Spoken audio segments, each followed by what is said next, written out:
আসুন এবারে আমরা সপ্তম তথা শেষ বাণীটি দেখি।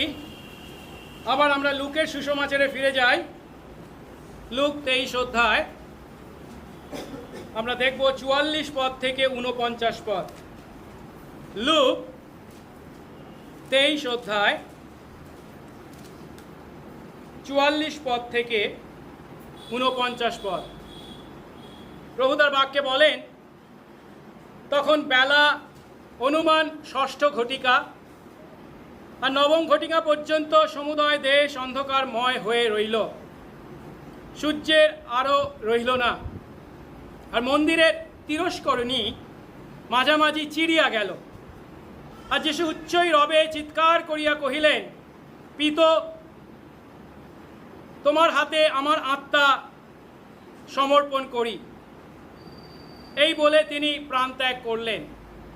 যা ঘটল তা দেখে শতপতি ঈশ্বরের গৌরব করে বললেন, সত্য ইনি ধার্মিক ব্যক্তি ছিলেন। আর যে সমস্ত লোক এই দৃশ্য দেখবার জন্য সমাগত হয়েছিল, তারা যা যা ঘটল তা দেখে বক্ষে করাঘাত করতে করতে ফিরে গেল।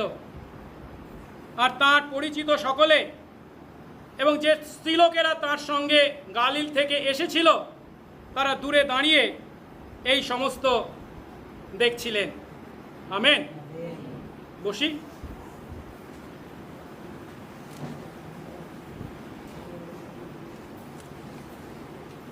পিতা, তোমার হাতে আমার আত্মা সমর্পণ করি। এটি হলো ক্রুশের উপর থেকে যিশুর শেষ বাণী। মথি, মার্ক এবং লুকের সুসমাচারে বলা হয়েছে, যেটা এর আগে আমরা দেখেছি, যে দুপুর 12টা থেকে বিকেল 3টে পর্যন্ত টানা 3 ঘন্টা অন্ধকার ছিল। এবং সেখানে আরও বলা হয়েছে, জেরুসালেম মন্দিরে পবিত্র স্থান এবং মহাপবিত্র স্থানের মধ্যে ব্যবধানকারী যে পর্দা ছিল, তিরস্করিণী, তা মাঝামাঝি চিরে দুটুকরো হয়ে গিয়েছিল। যার অর্থ আমরা ইব্রিয় 10 অধ্যায় 19 থেকে 22 পদে দেখতে পাই। বর্ণনা করা হয়েছে ব্যাখ্যা, যে খ্রিস্টের মাধ্যমে ঈশ্বরের সান্নিধ্যে মানুষ আমরা উপস্থিত হবার সুযোগ পেয়েছি। এখন যিশু যখন তার সপ্তম বাণীতে বলছেন, পিতা, তোমার হাতে আমার আত্মা সমর্পণ করি, তখন তার মাধ্যমে তিনি পুনরায় আবার পুরাতন নিয়ম থেকে গীতসংহিতার 31 সংখ্যক গীতের 5ম পদকে উদ্ধৃত করেছেন।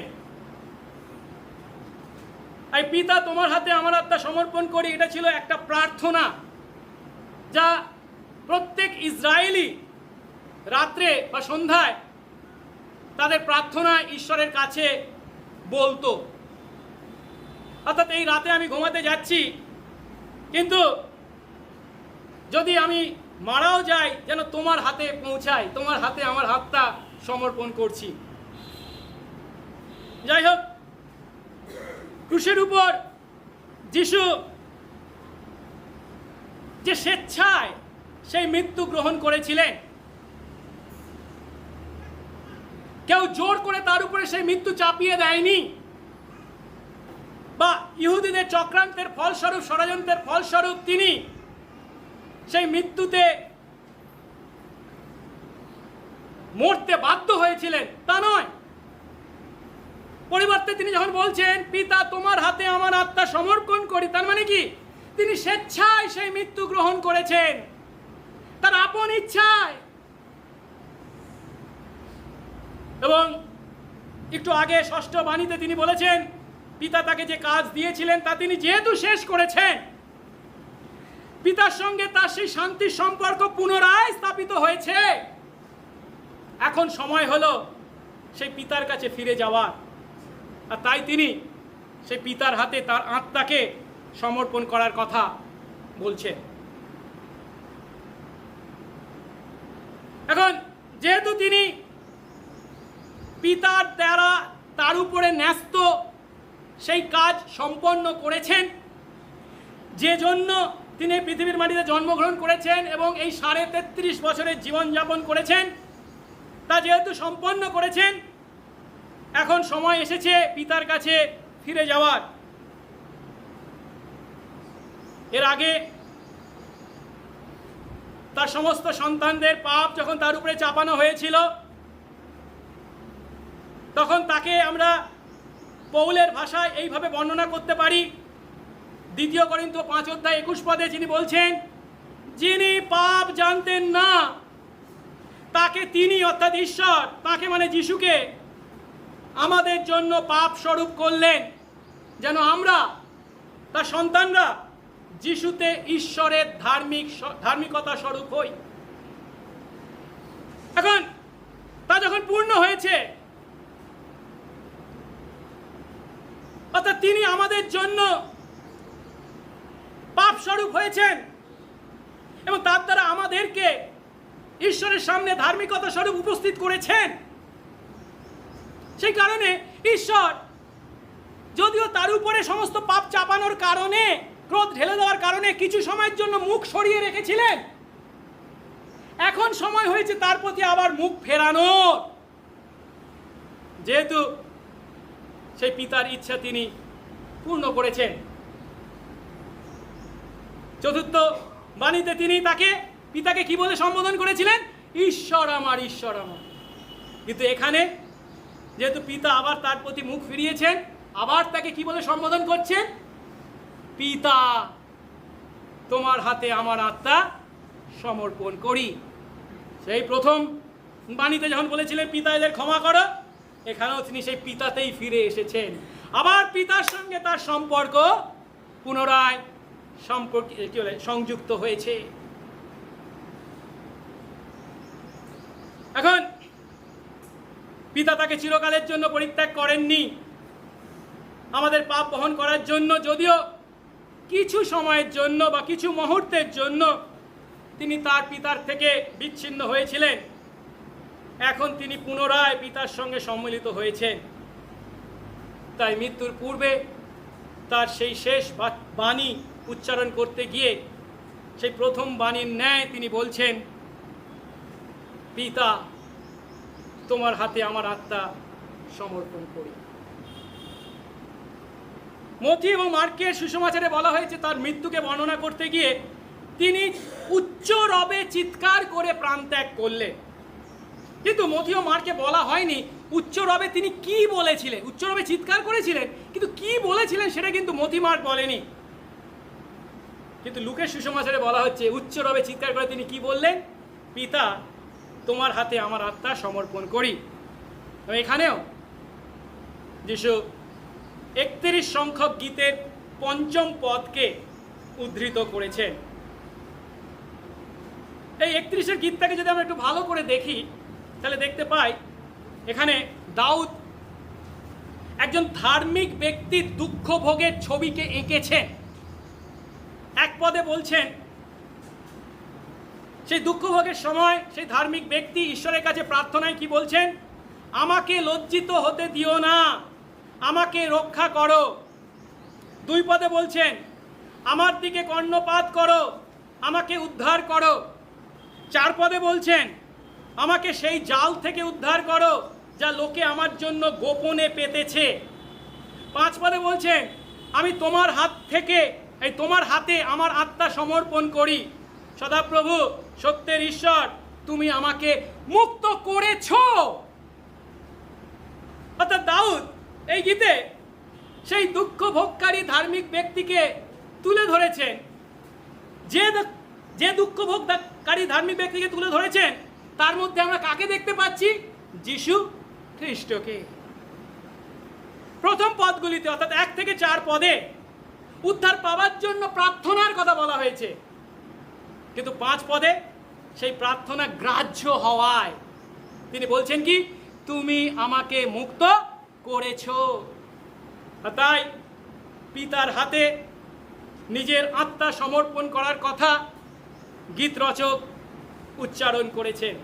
একইভাবে যিশু পিতার ইচ্ছানুসারে তার সন্তানদের পাপের শাস্তি তথা দুঃখ ভোগ করেছেন। তাদের পাপের জন্য তারা যে শাস্তি ভোগ করতে বাধ্য ছিল, তিনি তাদের পরিবর্তে সেই শাস্তি ভোগ করেছেন এবং তার দ্বারা তিনি তাদের পাপের প্রায়শ্চিত্ত সাধন করেছেন। আর তাই এখন সময় এসেছে তার আত্মাকে কার কাছে? পিতার কাছে সমর্পণ করার। আর বাইবেলে মৃত্যুকে এইভাবে ব্যাখ্যা করা হয়, শারীরিক মৃত্যু কি? শরীর এবং আত্মার মধ্যে বিচ্ছেদ, সাময়িক বিচ্ছেদ। এর আগে আমরা যোহনের সুসমাচার 12 অধ্যায় থেকে লাসারের মৃত্যুকে দেখেছিলাম, মনে আছে? এই 11 অধ্যায় থেকে সেখানে কি ঘটনা ঘটেছিল? লাসার যখন মারা গেছিল, তার মানে কি? তার শরীর কবরে ছিল, কিন্তু তার আত্মা কিছু কালের জন্য কার কাছে গেছিল? পিতা ঈশ্বরের কাছে গেছিল। তাই আমি একটা প্রশ্ন করেছিলাম, যিশু তাকে পুনরুত্থিত করলেন মানে কি তার আত্মা আবার ফিরে আসলো, সেটা কি তার পক্ষে খুব সুখের ছিল? পিতার কাছে কত সুখে ছিল, সে সুখে ছিল। এখন আবার সেই পাপপূর্ণ দুঃখময় পৃথিবীতে এসে তাকে অবশিষ্ট কাল যাপন করতে হবে এবং একদিন আবার মরতে হবে। যাই হোক, কিন্তু যিশুর ক্ষেত্রে তা নয়। যিশু যখন এখানে বলছেন আমি আমার আত্মা পিতা তোমার হাতে সমর্পণ করছি, মানে এই কয়েক দিনের জন্য তিনি তার আত্মাকে পিতার কাছে সমর্পণ করছেন, ঠিক কথা। কিন্তু তার শরীরকে কবরস্থ করা হবে, কিন্তু কবরে 3 দিন থাকার পর তিনি আবার কি হবেন? পুনরুত্থিত হবেন।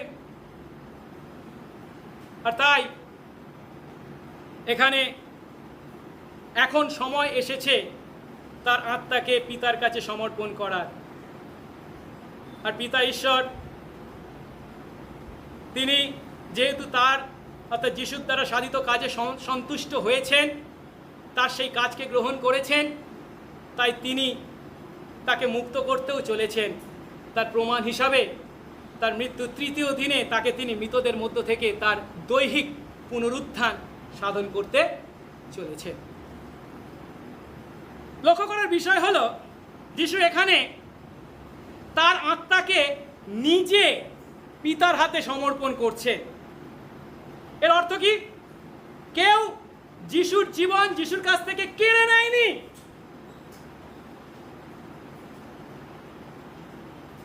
আরে যিশুর কাছ থেকে যিশুর জীবনকে কে কেড়ে নেবে? কেন? আরে যিশু তো ঈশ্বর। ফেরির 17 অধ্যায় 28 পদ অনুসারে তাতে আমাদের গতি ও সত্তা। তার আরেক নাম হচ্ছে জীবন। তাকে জানার অর্থ হচ্ছে অনন্ত জীবন লাভ। তার জীবনকে কি কোনো মানুষ কেড়ে নিতে পারে?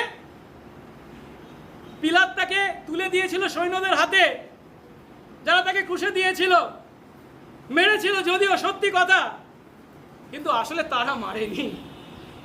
যিশু নিজেই সেই মৃত্যুকে স্বেচ্ছায় গ্রহণ করেছিলেন। তার জীবনকে তিনি নিজে স্বেচ্ছায় উৎসর্গ করেছিলেন, যে কথা যোহন 10 অধ্যায় 17-18 পদে আমরা দেখতে পাই। যিশু বলছেন, পিতা এই জন্য আমাকে ভালোবাসেন, কারণ আমি নিজের প্রাণ নিজে সমর্পণ করি, যেন পুনরায় তা গ্রহণ করি। কেউ তা আমার কাছ থেকে চুরি করতে পারে না, বরং আমি নিজে থেকেই তা সমর্পণ করি। তা সমর্পণ করতে আমার ক্ষমতা আছে, পুনরায় গ্রহণ করতেও আমার ক্ষমতা আছে। আর এই আদেশ আমি আমার পিতার কাছ থেকে পেয়েছি। অর্থাৎ যিশু যখন স্বেচ্ছায় মৃত্যু গ্রহণ করেছিলেন, এর মৃত্যু মানে শরীর এবং আত্মার মধ্যে সাময়িক বিচ্ছেদ, তথা পিতার কাছে তার আত্মাকে গচ্ছিত রেখেছিলেন, তখন অন্যদের তুলনায় তার মৃত্যু একটু তাড়াতাড়ি হয়েছিল। কেন এ কথা বলছি? ক্রুশের উপর যাদেরকে পেরেক মেরে বা ঝুলিয়ে হত্যা করা হতো, তাদের মধ্যে অনেকেই ক্রুশের উপর 2 দিন 3 দিন, এখন 1 সপ্তাহ পর্যন্ত বেঁচে থাকতো মৃত্যুর সঙ্গে লড়াই করে।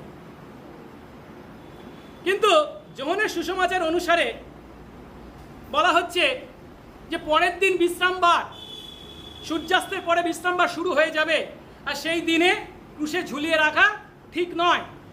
আর তাই ইহুদিরা এসে পিলাতকে অনুরোধ করেছিল ওই দেহগুলোকে নামাবার ব্যবস্থা করুন। আর তাই সেই কথা শুনে পিলাত একটু অবাক হয়ে গেছিল, এত তাড়াতাড়ি মারা গেল কি করে, হয় কি না, সম্ভব কি? তাই শতপথীকে ডেকে এনে জিজ্ঞাসা করেছিলেন যিশু সত্যিই মরেছেন কিনা।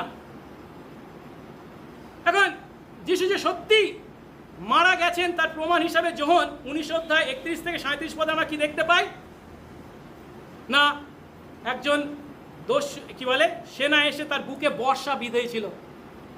তিনি যেহেতু মারা গেছিলেন, শুধু রক্ত বেরোয়নি, রক্তের সঙ্গে কি বেরিয়ে এসেছিল? জল বেরিয়ে এসেছিল, যার থেকে আমরা প্রমাণ পাই যে সত্যি তিনি মারা গিয়েছিলেন এবং সেই মৃত্যু তিনি স্বেচ্ছায় গ্রহণ করেছিলেন, যেহেতু তারা তাদের নিজেদের শক্তিতে তার জীবন তার কাছ থেকে নিতে পারত না। আর এইভাবেই পিতা ঈশ্বর জগতের বিচার করেছিলেন। পুত্র ঈশ্বর তার সন্তানদের পাপের জন্য স্বেচ্ছায় তার জীবন উৎসর্গ করলেন। আর সেই সঙ্গে সঙ্গে আরেকটি ঘটনার কথা বলা হচ্ছে, মন্দিরের তিরস্করণী মানে সেই পর্দা উপর থেকে নিচ পর্যন্ত দুটুকরো হয়ে গিয়েছিল, যা মহাপবিত্র স্থানকে পৃথক করত এবং তার মাধ্যমে প্রতি বৎসর মহাপ্রায়শ্চিত্তের দিনে যে বলিদান কার্য সাধিত হতো, প্রতি বৎসর সাধিত হতো। আর প্রতি বৎসর তা করার দরকার নেই, চিরকালের জন্য একবার যিশু তা সাধন করেছেন, সেই মহাপ্রায়শ্চিত্ত সাধন করেছেন, নিজে মহাযাজক হয়ে নিজের রক্ত উৎসর্গ করেছেন।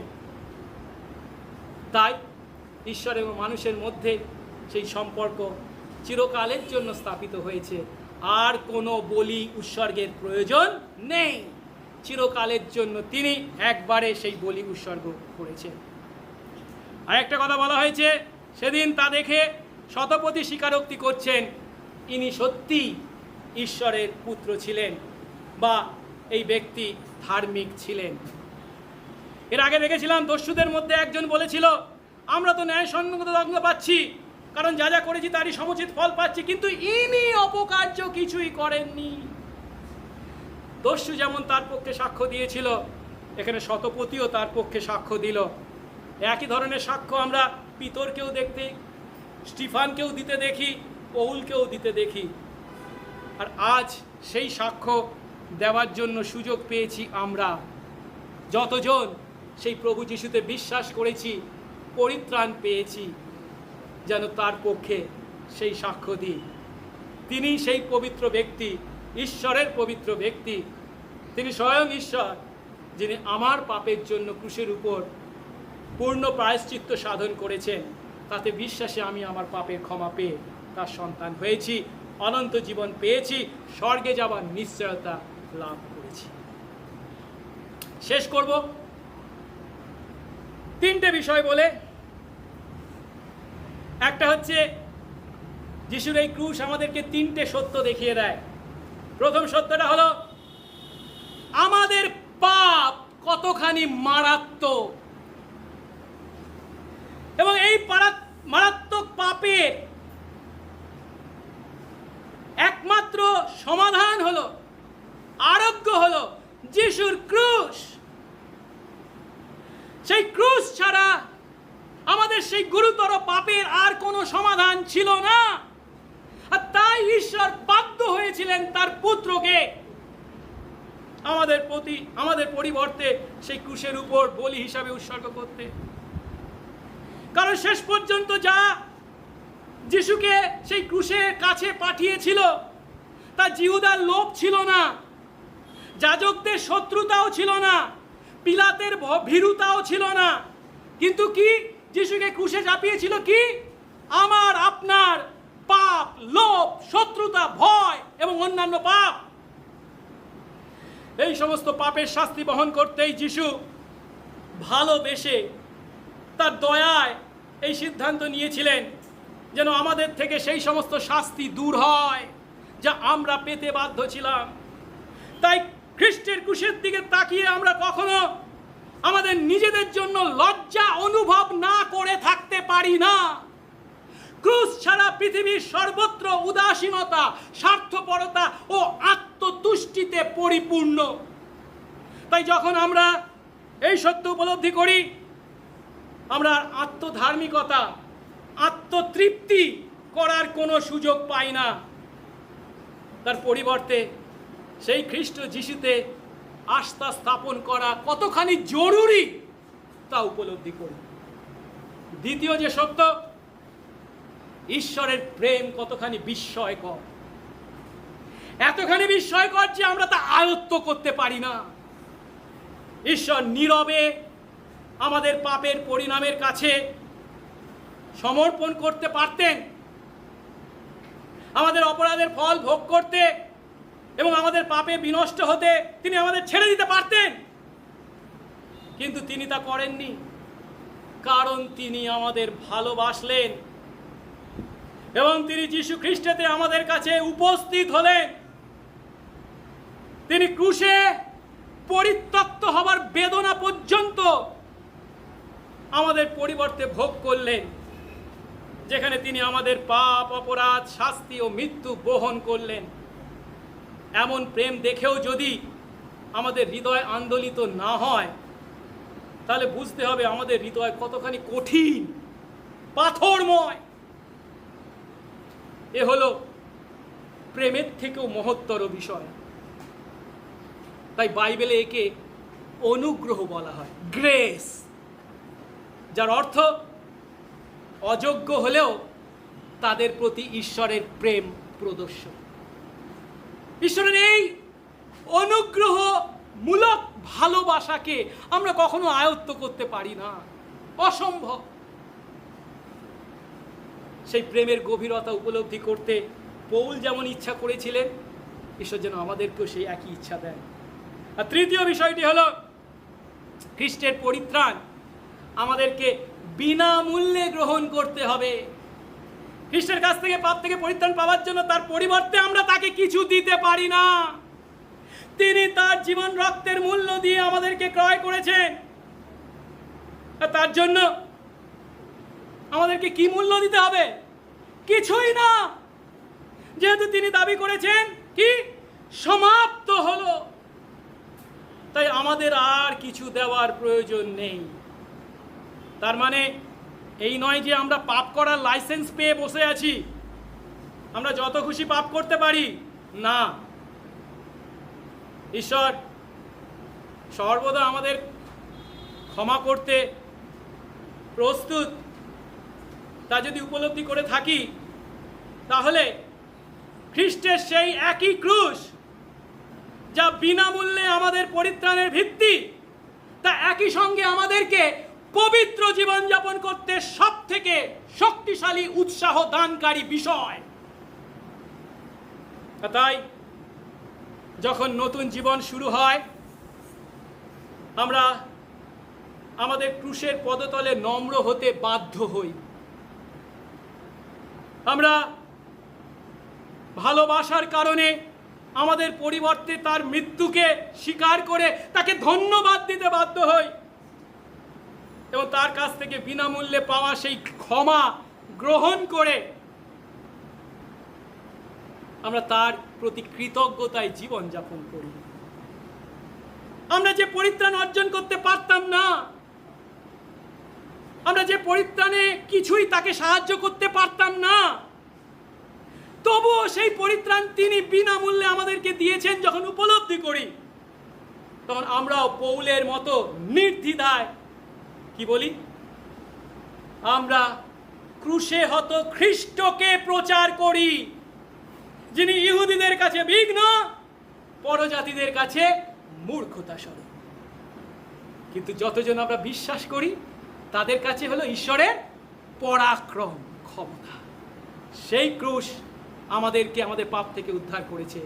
আসুন সেই ক্রুশবিদ্ধ যিশুর প্রতি কৃতজ্ঞতায়, ভক্তি, ভালোবাসা ও বিশ্বাসে তার গৌরবার্থে জীবনযাপন করি। প্রার্থনা করি। মঙ্গলময় স্বর্গস্থ পিতা, তোমার ধন্যবাদ করি। আজ প্রভু, মৃত্যুর পূর্বে ক্রুশের উপর থেকে তোমার সেই 7টি বাণীকে একটা একটা করে আমরা দেখলাম। কিন্তু প্রভু, বৎসরের কেবল একটি দিন এইভাবে মিলিত হওয়া এবং তোমার ক্রুশীয় বাণীকে স্মরণ করা এবং তার দ্বারা যদি কিছুটা পুণ্য অর্জন করা যায়, এই মনোভাব আমাদের থেকে থাকে, ধিক আমাদের। না প্রভু, কোন পুণ্য অর্জনের জন্য আমরা আসিনি। আমাদের পাপ থেকে পরিত্রাণের জন্য যে পুণ্য অর্জন করার প্রয়োজন ছিল, যে প্রায়শ্চিত্তের প্রয়োজন ছিল তা তুমি পূর্ণ মাত্রায় ক্রুশের উপর সাধন করেছো। সেই বিশ্বাসে আমরা আমাদের পাপের পরিত্রাণ পেয়ে তোমার সন্তান হয়েছি, আর তার প্রতি কৃতজ্ঞতায় জীবনের প্রতিটা দিন প্রতিটা মুহূর্ত তোর প্রতি কৃতজ্ঞতায় জীবনযাপন করতে বাধ্য। দাও আমাদেরকে সেই চিন্তা, সেই উপলব্ধি, সেই জীবন, যে তোমার কাছে নিয়মিতভাবে আসতে, কৃতজ্ঞতা প্রকাশ করতে, তোমার আরাধনা করতে আমাদের উৎসাহিত করে। তোমার ক্রুশীয় মহত্বের সেই গুরুত্ব যখন আমরা উপলব্ধি করি, তাৎপর্য গুরুত্ব উপলব্ধি করি, আমাদের হৃদয় তোমার প্রতি কৃতজ্ঞতায় পূর্ণ হতে বাধ্য। তোমার কাছে আত্মগৌরব করবার, আত্মধার্মিকতার বড়াই করবার কিছুই নেই, শুধু আছে নম্র হয়ে পাপ স্বীকার করে তোমার দেওয়া সেই পরিত্রাণকে বিশ্বাসে গ্রহণ করা। দয়া করো, সেই বিশ্বাসে আমাদের জীবনকে করো তুমি পরিবর্তিত, সঙ্গে সঙ্গে থাকো। যিশু নামে এই প্রার্থনা চাই, আমেন।